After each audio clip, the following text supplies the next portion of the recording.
Ay, anak, masaya to. Tuturuan ka ni Tito Dindo at ni Kuya Jong mo mag-basketball. Ha? Go ka doon? Go! Go for gold! Yes! O, dali! Anak!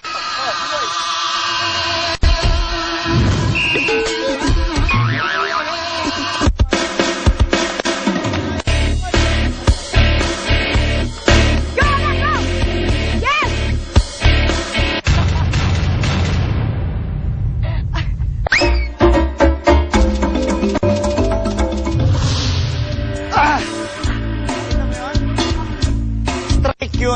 Okay. Anak, ikaw na.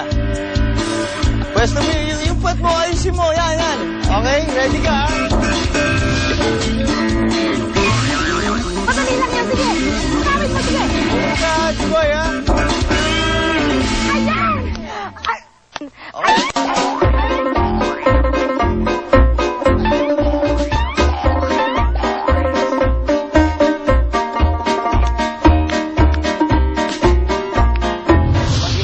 Mo, yung depensa mo. Kaya kailangan lagi nakataas sa kamay mo.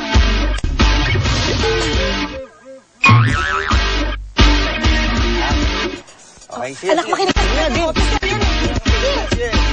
Ako, winner! Winner ka, anak! Sige mo! Anak, sige naman tumira ka na! Depensa! Philip! Sige, anak! Oo, yun! Yo. Tayo na. Ano, Mams? Masaya na ba kayo? Oo, ayos na. Winner. Bongga.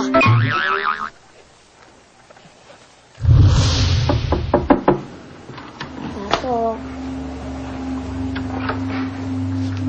Jiboy.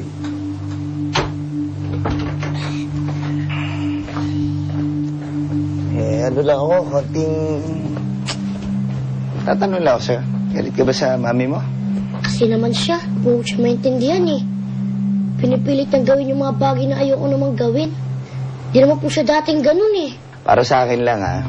Alam mo, G-Boy, nag-aalala lang siguro yung moms mo sa'yo dahil, ayaw niyang maging mahina ka. Di ba? Alam mo, sa totoo lang, ha? Sinisisi niya yung sarili niya kung bakit ka nagkaganyan. Ayaw niya maging mahina ka. Ano po ibig sabihin kaya ako nagkakaganito? Ano? Sandali pa, Sabihin niyo na kasi Portugal naman. Jojontok na mi, oh. Oh. Nabading ka? Ano? Akesh? Badi? Anong choka sin bayo kasi Becky mo? Oo. Di ba? Yo! Kakalarga naman mag-isip niya si Mams, ha? Lalaki mi, no? Bakit ba't na mahilig ako sa beauty contest, mahilig ako sa makeup, mahilig ako sa Barbie doll? Automatic, bading agad! Lalaki mi, no? Sandali. Sisigurado ka ba? Nakakailigan ko lang kasi mga ganitong bagay. Pero kilala ko yung sarili ko. Wish me, bading. Lalaki talaga ako. Oo nga, siguro nga, G-Boy, may ganun. No? Merong babaeng bakla. Sa lalaki, meron din naman na lalaking bakla. Di ba? Kung saan ka masaya, susuportahan kita kung saan ang gusto mo. Di ba? Tibayan mo lang yung sarili mo dahil una-una, dahil sa pinipili mong sitwasyon ngayon, hindi maiwasan may mga mantutokso sa'yo, may mga alas ka sa'yo. Kaya, para maiwas ka sa gulo, tibayan mo yung sarili mo, ha? Mahal na mahal ka ng moms mo. Okay? Oh, bakit? Sana, gaya na lang po naging totoo kong tatay. Kaya rito. Lalaki mi. Talaga? Sige. Mabuti naman umuwi pa kayo. Baka nakakalimutan nyo. Di ba nagtatago tayo? Oo nga, babe. Kanina pa ako nag-aalala sa'yo eh. Sana sinama nyo na lang ako. Kasi naman, busy-busy ka sa pagtitraining dyan kay G-Boy. Shopping lang kami sandali. Paano? Doon sa labas may ukay-ukay. Ang galing! Nakuha niyo pang mag-shopping. Marami kayong marami kayong oras. Huwag ka naman ingal. Kasi katama ka naman sa pinamili namin. Ang gaganda ng mga pinamili namin sa'yo. Ganda yan. Bagay na bagay sa'yo. Oo. Ay, ang ganda. Favorite color ko to. Ayan, ito. Mga Kuya Saleng. Alda yan. Alda ba to? Opo, ang ganda. Sa susunod naman, isama niyo ako. Saan ba yun? Malayo ba yun? Diyan lang sa may kanto. Mura lang, mura. Talaga, ano pang meron? May mga underwear slightly used. Oo. Umili akong 5. All colors, ate, ang dami. Mga samba. Ang dami ko rin pinili sa'yo. Excuse me. Giboy. Kaya sabihin mo na yung sasabihin mo sa mahal mo. Moms, sorry po pala kanina na nagwakot po ako agad. Naintindihan ko naman po yun eh. Pero Moms, hindi po talaga ako bading. Promise. J-Boy, anak, gusto ko lang ipaliwanag sa'yo.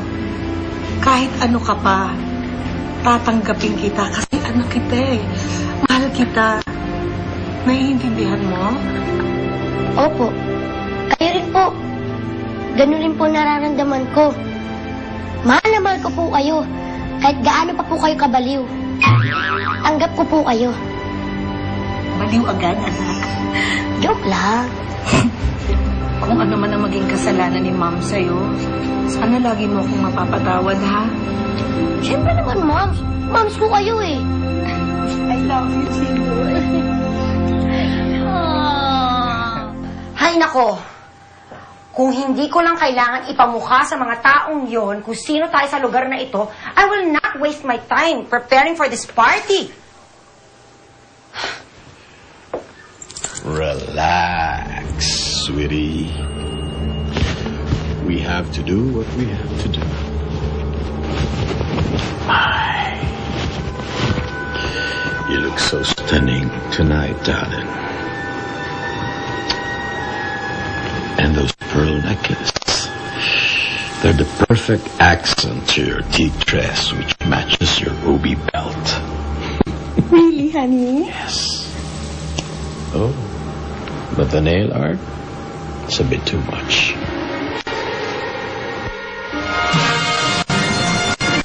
I now pronounce you man and wife. You may kiss the bride.